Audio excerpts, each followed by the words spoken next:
Okay, well, so I think today's training will be on the shorter side, so we'll give you guys the gift of time, but that also means that we'll have time for questions, a lot of time for questions, so about anything. I mean, we can kind of leave it to an open forum after we go through this. If you want. But there are only two of you, so I don't know how many questions you'll have. But like I said, true for any contract training, but more so today, if you have questions about anything, just please ask. Today we're going to talk about agency and multiple representation and designated agency. This is pertaining to, what our roles are, obviously, as real estate agents. Agency, so a person who acts on behalf of another person or group. I just said I would define it.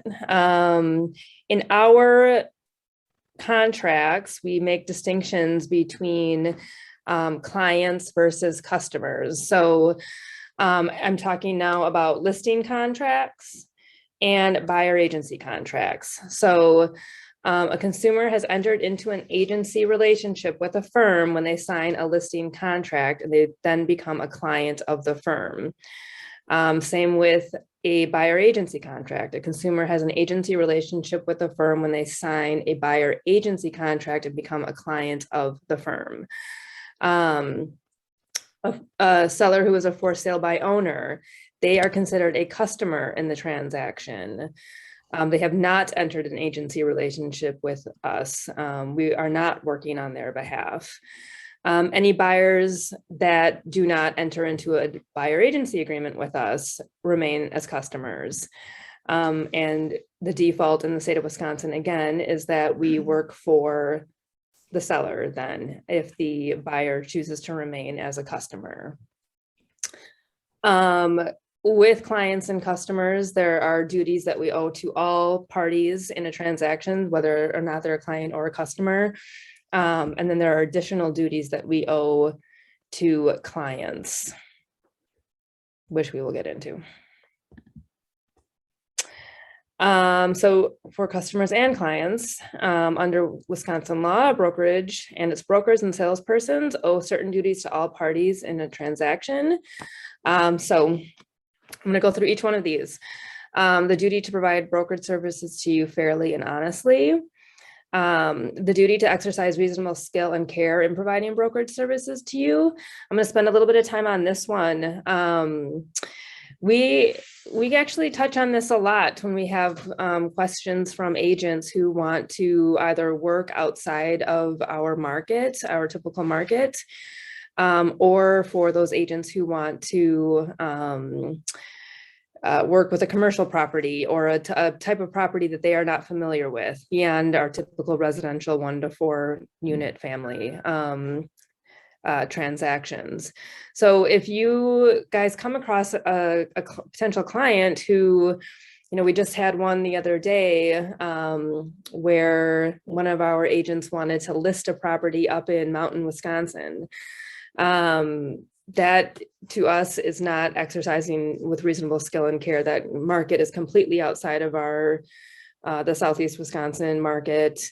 Different forms, just the time it would take to get up there, doing our due diligence. So we told that agent that they needed to refer that out to another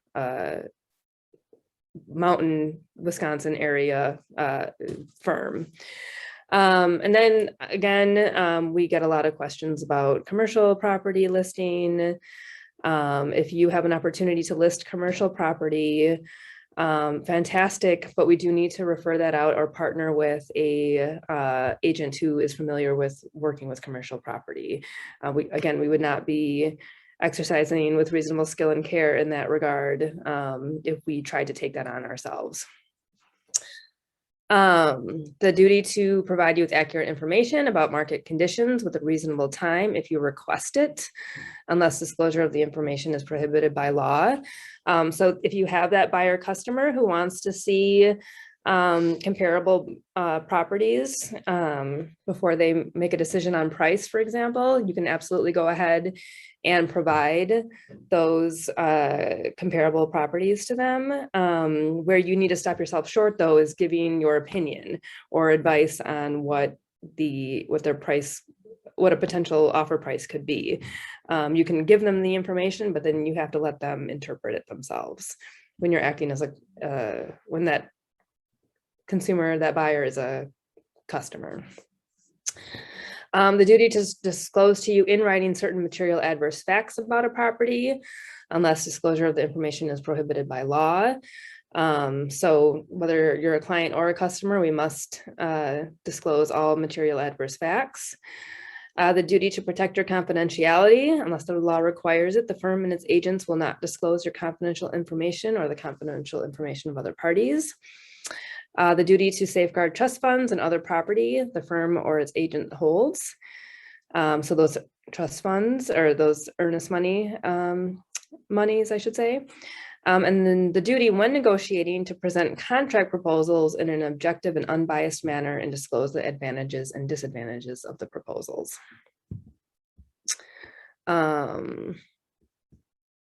All right, now, if we enter into an agency relationship, if we sign a listing contract with a seller, or if we sign a buyer agency contract with a buyer, there are additional duties that we owe to those clients. And the reason now why they are hiring us as their agent. So these include the duty to provide brokerage services to you fairly and honestly, the duty to exercise reasonable skill and care in providing brokerage services to you. Did I? I did. To all parties should have been. So funny. Okay, I'm so sorry, you guys. I have it somewhere. Escape.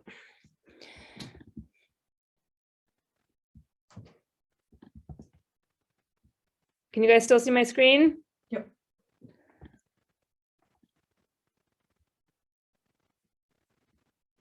I picked up the same screenshot.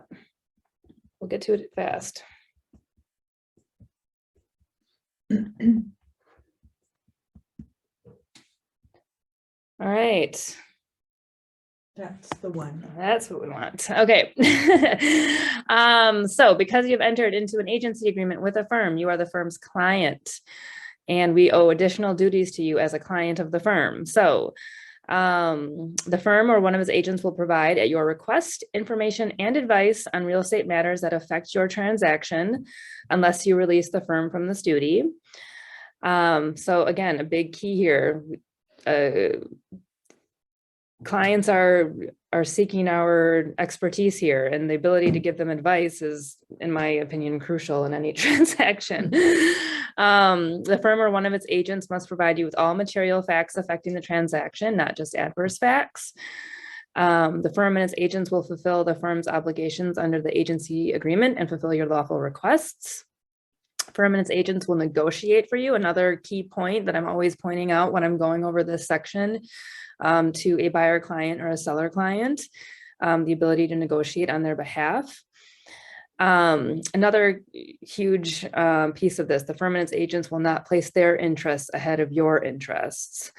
The firm and its agents will not, unless required by law, give information or advice to other parties who are not the firm's clients. So in practice, when I'm going over this with, again, a seller or a buyer, and we're signing a listing contract or a buyer agency contract, I go over all of them, but I always just say the key reason why you are hiring us is our ability to give you advice, our ability to negotiate on your behalf, and give opinions. So that is why they are hiring us. Let's go back to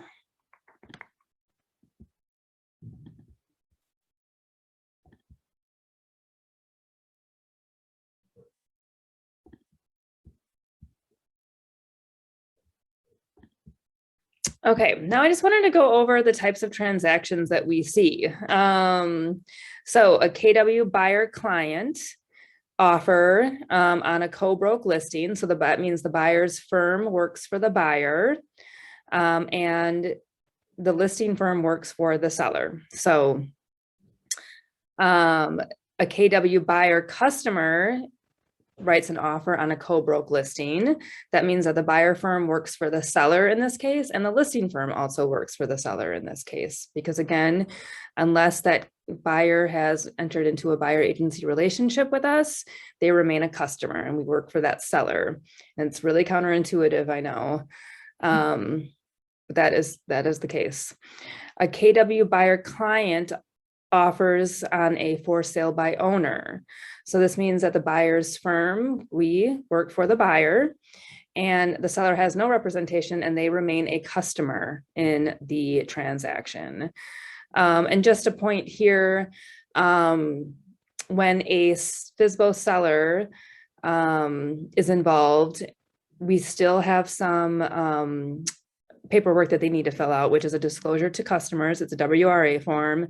And they are also required still to sign our KW Capital Partners disclosure or the Juniper Partners disclosure. So that KW specific form that, covers miscellaneous items. All right. And then the last one is a KW buyer client offers on a Keller Williams listing. So the KW buyer firm works for the buyer as a client in a client relationship, and the seller's firm, KW, works for the seller. And now we have what's called a multiple representation situation, which all parties in a transaction must give consent to multiple representation. We'll go over that next. So multiple representation, the definition that we find listed, this is lifted right from the contract. A multiple representation relationship exists if a firm has an agency agreement with more than one client. And client is the key word here. If there is a buyer customer that writes on a KW listing, then this does not apply. This is only if there is agency agreements involved. So let me continue. With more than one client who is a party in the same transaction. If you and the firm's other clients in the transaction consent, and I highlighted that word, the firm may provide services through designated agency, which is one type of multiple representation relationship. So there are three types, well, technically two types of multiple representation relationships: designated agency and without designated agency. And then the third type is a complete rejection of it. We'll go over that. So again, why we are going over this is that the client needs to consent to this when they are entering into an agency relationship with you. So these are one of the main sections of a listing contract that you are going over, as well as in the buyer agency contract. I'm not going to read all of this. I think I pieced it out, but this is how it looks in our contracts. It's the same language in the listing contract as it is in the buyer agency contract. I think it's on page 2 of the listing contract. I think it gets into it right away in the buyer agency contract as well. So probably on page 2 or 3. So the concept of multiple representation. So again, it only applies when the same firm is involved on both sides of the transaction. Both agents of the same firm will have representation agreements with their clients. And it might never apply in the transaction at all. So, I always say it's kind of, or acknowledge the fact that it's kind of difficult to kind of explain multiple representation from the get-go, because that might not be the case, and then it might not ever apply. So let's say if I'm representing a seller and I receive a offer from a Shore West agent, multiple representation doesn't even apply. But we still need to go over this when we're going over our listing contracts.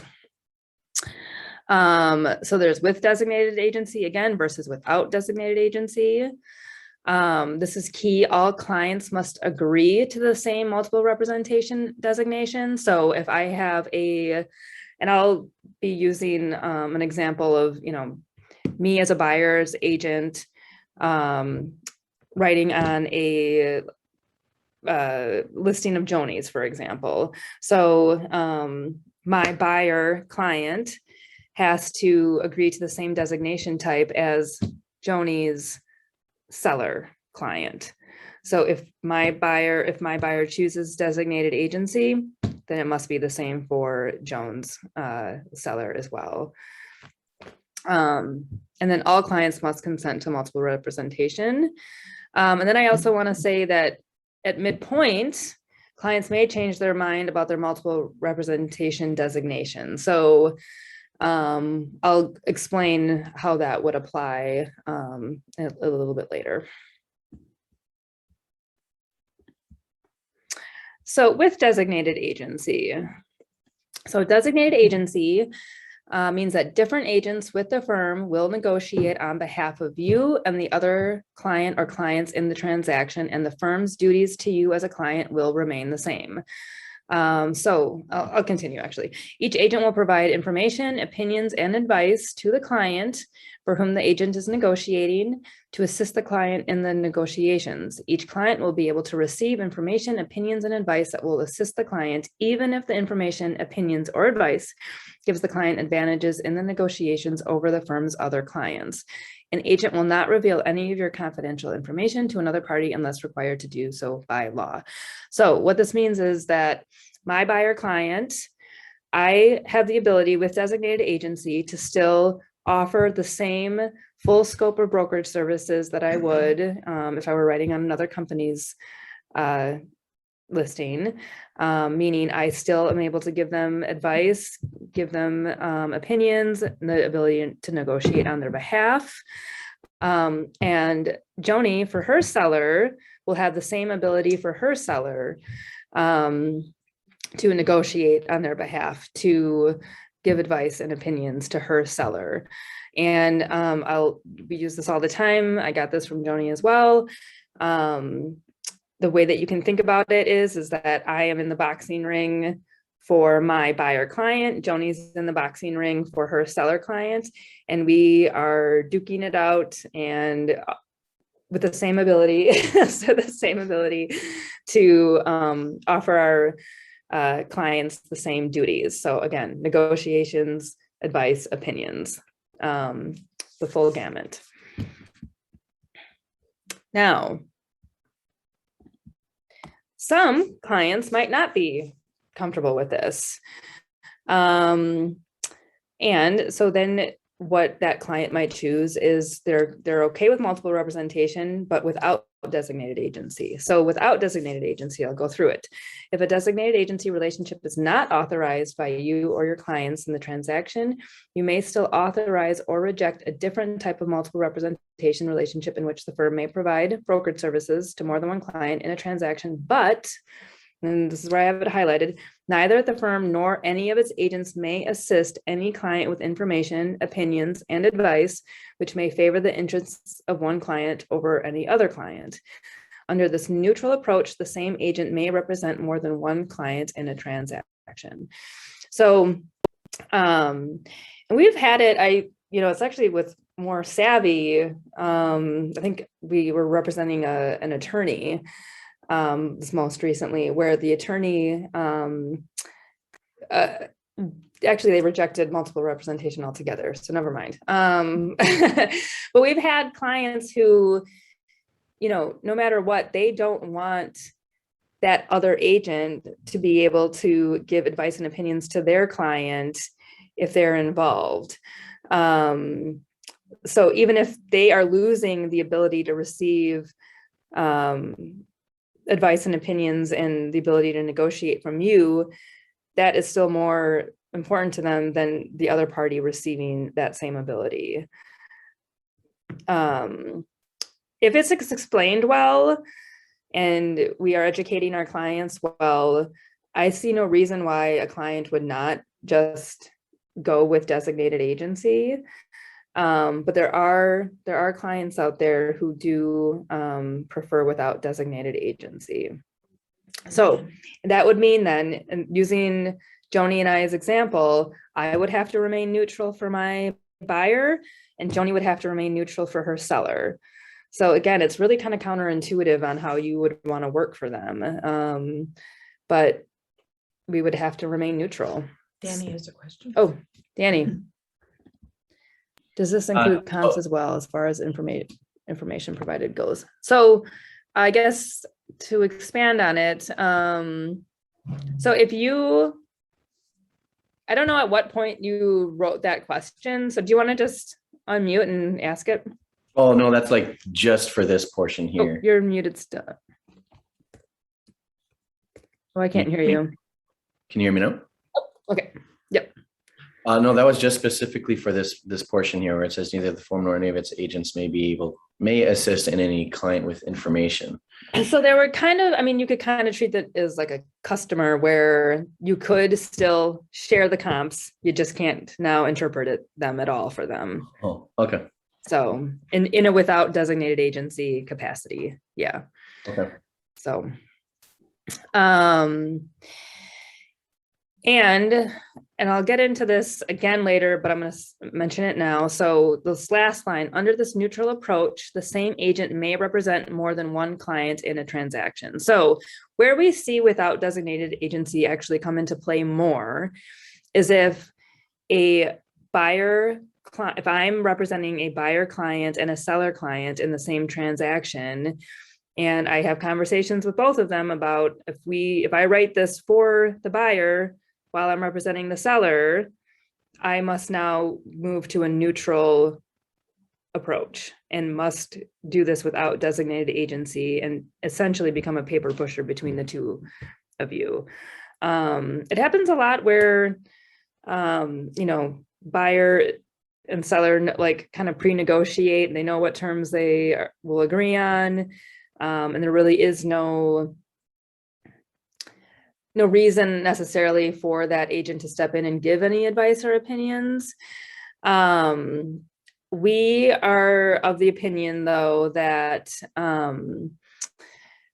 it's really counterintuitive and not serving our clients in the best way if we are acting as a neutral party between the two of them.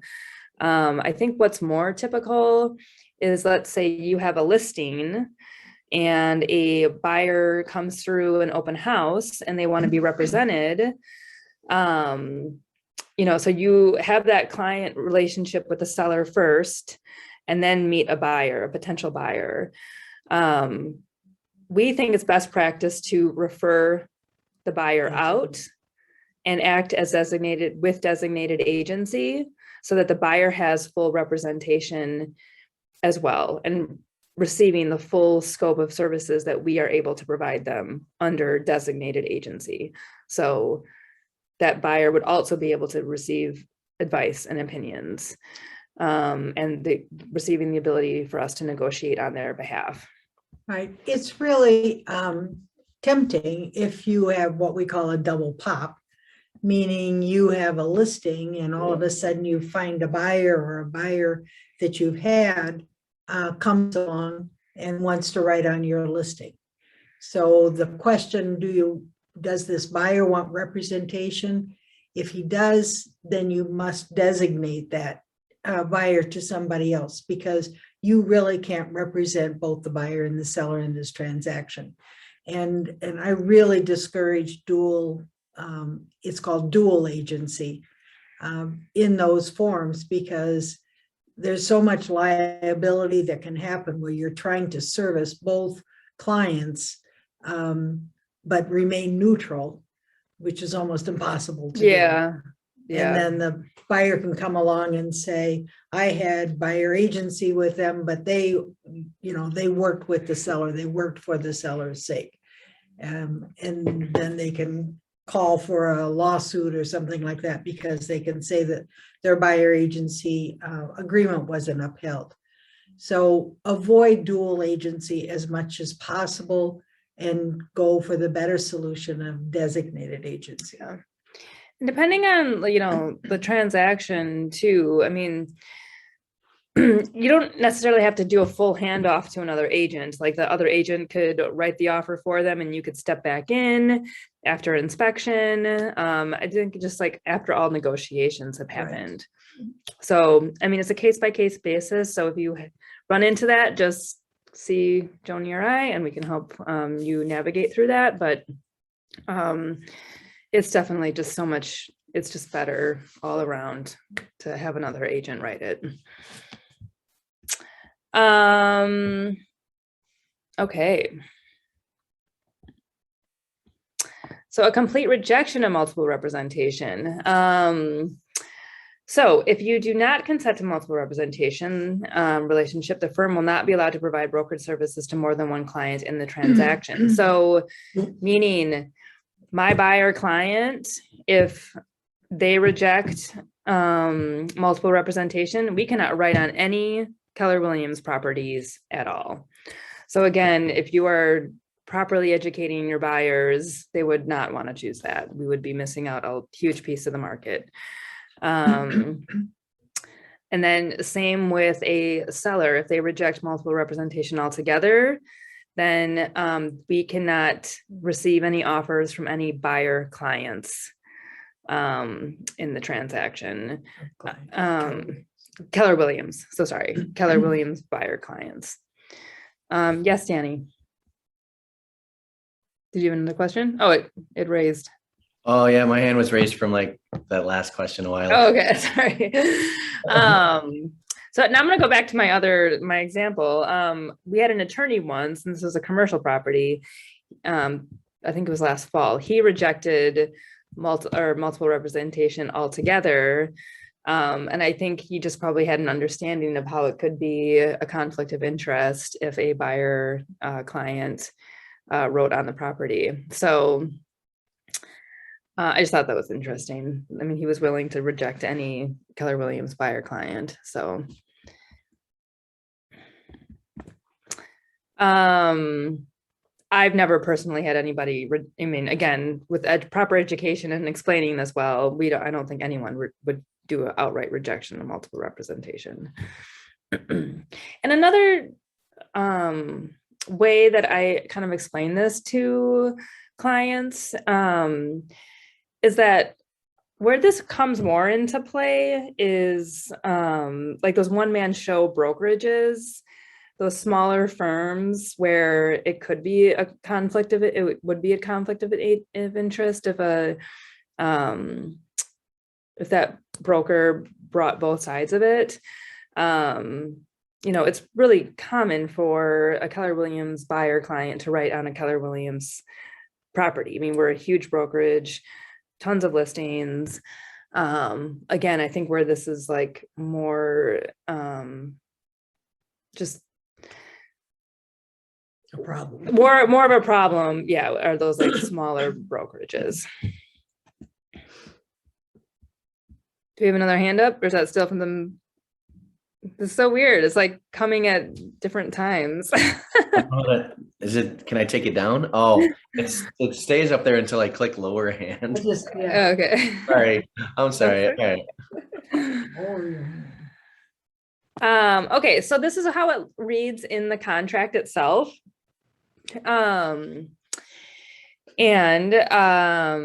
it's really simple. It used to be really complicated. The WRA recent, I mean, when I say recent, it was probably within the last, 5 to 7 years ago, but they changed how these options read. So the first one is designated agency. So the same firm may represent me and the other party as long as the same agent is not representing us both. So multiple representation with designated agency. Second choice is without designated agency. So same firm may represent me and the other party, but the firm must remain neutral regardless of one or more different agents are involved. So that's without designated agency. And then the third choice, the same firm cannot represent both me and the other party in the same transaction. I reject multiple representation relationships altogether. So this is where your client is going to be choosing an option. And then back to when I had commented that you could change the designation mid-transaction. So let's say you do have that seller client who at first consented to multiple representation with designated agency, but then you happen to bring the buyer. All parties are fine with a neutral approach. Now we need to make sure that the buyer agency contract reads without designated agency, and then we'll amend the listing contract to go from designated agency to without designated agency. So you can do that mid transaction. It just, again, both need to say the same thing because both parties need to consent to the same form of representation. So in practice and what we believe is best practice. So as a solo agent, we'll kind of reiterate what we've already gone over, but have a buyer and you have the buyer in writing on own listing. So without designated agency or designate another agent. Okay, I've got to decipher my own notes here. So as we said, you would just do without designated agency, or as we would prefer, you would designate another agent to come in and write that offer for you. You can amend, if you have buyer agency with the buyer.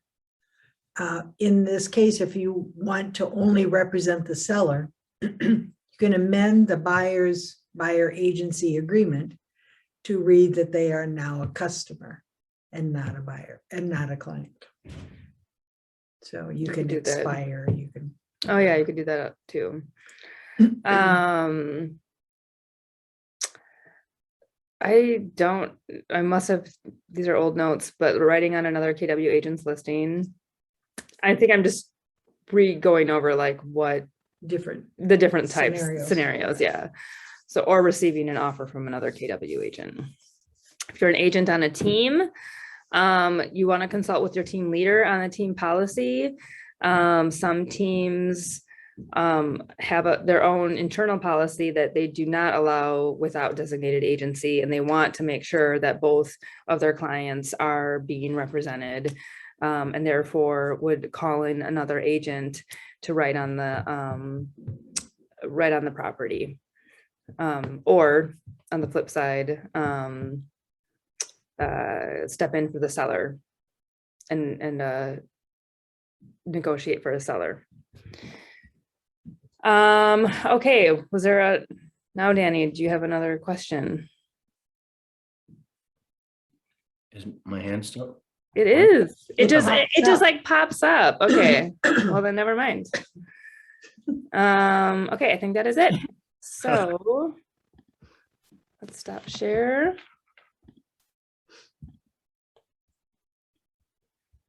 All right, what are you guys thinking? So like you guys were saying, and I think I've spoken with Joan about this before. So once you do get a double pop, that's something you don't want, right? Obviously. What you do want is you get paid both sides.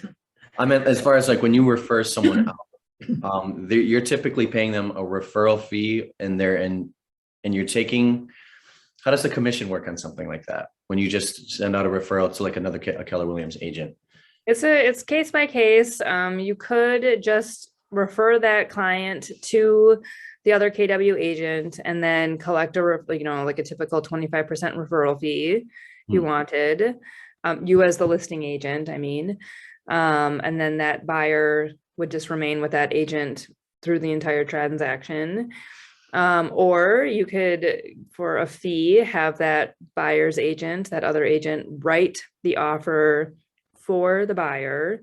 And then if it gets accepted, then you could take them back over, after negotiations have happened. So usually after inspection contingency.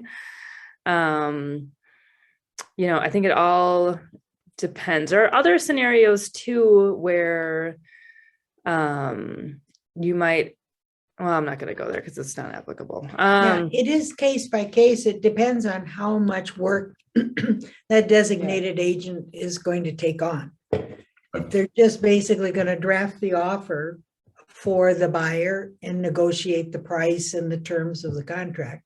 And then you take over, you can take over both roles if there's really no inspection or things like that that need further negotiations. Okay. And or if they're going to do negotiations for the price and the inspection, maybe you just split it 50-50.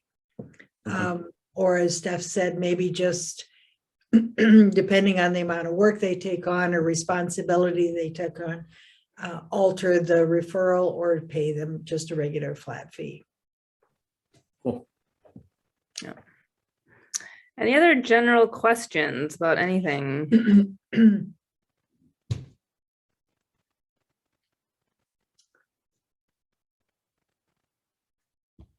Good. Yeah, it's hard.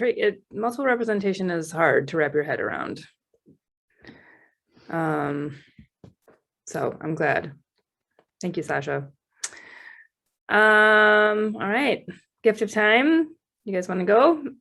I think we're good. If I have, yeah, if I or I'm sure if anyone else has questions, I'm sure I'll like reach out to you or Joan. But otherwise, I think right now it's just a matter of letting it all sink in still. Yeah. Yeah, I think it makes sense when it's in an actual situation. And then you can call Steph or me in this situation. I had a call earlier today. For example, she was selling her parents' home. So obviously representing her seller, her parents, and had a listing contract with them. And then the buyer turns out to be her cousin, who of course she had a buyer agency with her cousin. And so she called me and said, what do I do in this situation? And by talking it out, the cousin understood enough that they wanted to be represented, but she couldn't represent both her cousin and her parents. So she decided the priority is to represent her parents, and she's on a team. So she designated the cousins to another agent on her team. And so the alternative was she could treat her cousins as customers. They could amend their buyer agency agreement and become customers, because as Steph said earlier, they are already agreed on a price and terms and things like that. So there wouldn't be much negotiating. So if they became customers, and then she could represent her parents solely, and the cousin could write it as a customer and be much simpler. But again, it was a case by case that we were able to talk out maybe in 10 minutes, and it cleared it up for her. Cool. Thank you. All right, you guys, thank you for coming. Next week, we're going to talk about the real estate condition report. Very important. So come, please. Tell your friends. Thank you. Or the word. Okay, bye.